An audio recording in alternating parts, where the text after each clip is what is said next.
Разсеяно посрещане фрибол. Пусната топка от Валентин Братоев. Гейма приключва в полза на Дея. Дните преди старта на купата треньора на сините говори за това, че очакват много труден матч срещу Пирин и като цяло тежък турнир. Това дава спокойствие на неговия отбор. Прекрасно беше застанал Нечев при играта. Защита Ламанец. 26 на 24 и 2 на 1 гейма за Дея срещу ЦСК.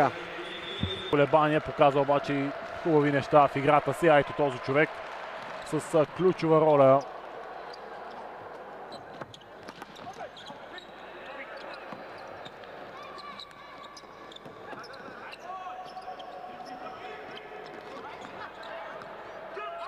Ламанец.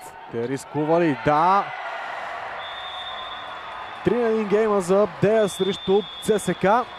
Бургаският тим успява да достигне още веднъж в фазата на полуфиналите.